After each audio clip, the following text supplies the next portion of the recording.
വിദ്യാധരൻ ഒരു തുടക്കം മാത്രമായിരുന്നു അല്ലേ? കമ്പനിയെ രക്ഷിക്കാൻ സൂസനെ പിന്നെ നിങ്ങൾ പലർക്കും കാഴ്ചവെച്ചു. പറയുമ്പോൾ എല്ലാം പറയണമല്ലോ എന്ന് വെച്ച് പറയുക. സാർ ഊഹിച്ചത് ശരിയാ, പക്ഷേ എളുപ്പമായിരുന്നില്ല അത്. ആദ്യത്തെ സംഭവത്തിന് ശേഷം എന്തും ചെയ്യുമെന്ന സ്ഥിതിയിലായിരുന്നു. മരിച്ചു കളയുമെന്ന് വരെ പറഞ്ഞു. വേദകഥകളിലെ ചരിത്രത്തിനൊന്നും ഈ ലോകത്തൊരു സ്ഥാനവുമില്ലടി. ജീവിക്കാൻ പഠിക്ക്. എഴുന്നേറ്റ് ഡ്രസ് ചെയ്യി പോവാ.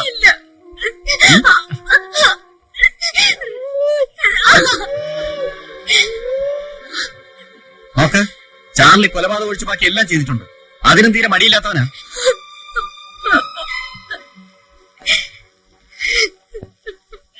പക്ഷേ കമ്പനിയെ രക്ഷിക്കാൻ ആർക്കും സാധിച്ചില്ല. ഇലക്ഷൻ കഴിഞ്ഞപ്പോൾ പുതിയ ഗവൺമെന്റ് വന്നു. നയം മാറി. അതോടെ ആകെ പ്രശ്നമായത്. ആദ്യമൊക്കെ പിടിച്ചു നിൽക്കാൻ ശ്രമിച്ചു. ഒടുവിൽ ജോലിക്കാർക്ക് ശമ്പളം കൊടുക്കാൻ തന്നെ പറ്റാതായി. ബ്രാഞ്ചുകൾ ഓരോന്നായി പൂട്ടി. നിക്ഷേപകർ സംഘടിച്ചു. എനിക്ക് ഒളിവിൽ പോകേണ്ടി വന്നു.